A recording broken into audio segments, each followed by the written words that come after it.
તો હવામાનને લઈને અંબાલાલ પટેલની મોટી આગાહી, હવામાન ક્ષેત્રે ભારે ફેરફાર થવાની શક્યતા વ્યક્ત કરી। ફેબ્રુઆરીના અંત અને માર્ચની શરૂઆતમાં વાતાવરણમાં મોટો ફેરફાર આવશે। ચાલુ મહિનાના અંતમાં ગરમીથી મળશે આંશિક રાહત। 27 ફેબ્રુઆરી આસપાસથી વાદળો આવવાની શક્યતાઓ રહેશે।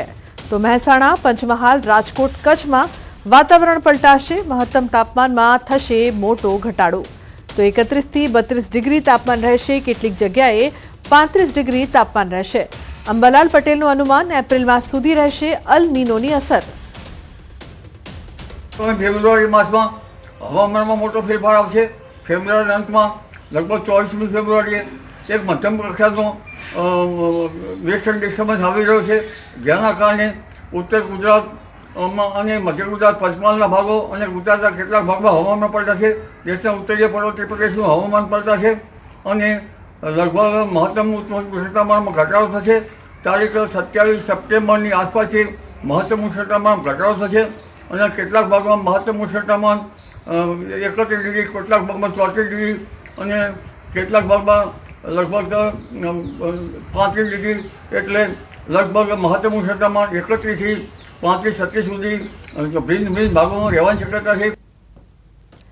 તો ચાલુ મહિનાના અંતમાં માવઠું બગાડશે મજા। ફેબ્રુઆરીના અંત સુધીમાં માવઠાની અંબાલાલ પટેલની આગાહી।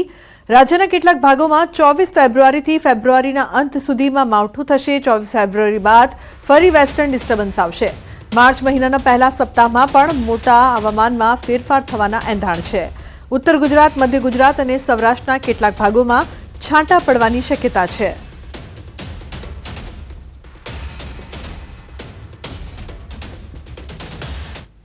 કે તારીખ 26 ફેબ્રુઆરીથી માર્ચના શરૂઆત સુધીમાં ગુજરાતના કોઈ ભાગમાં વાદળવાયુ કે માવઠું થવાની શક્યતા છે કે છાંટા પડવાની શક્યતા રહેશે। જેમાં રાજકોટના ઉત્તરના ભાગમાં હવામાનમાં પલટો આવશે, કચ્છના ભાગમાં હવામાનમાં પલટો આવશે, ઉત્તર ગુજરાતના ભાગમાં હવામાનમાં પલટો આવશે, પંચમહાલના ભાગમાં હવામાનમાં પલટો આવશે, અરવલ્લી, સાબરકાંઠાના ભાગમાં હવામાનમાં પલટો આવશે, મધ્ય ગુજરાતના ભાગમાં હવામાનમાં પલટો આવશે અને આ પલટાના કારણે વાદળવાયુ કે ક્યાંક છાંટા થવાની શક્યતા રહેશે। વિષમ હવામાનની વિપરીત અસર ઊભા કૃષિ પાકો પર રહેવા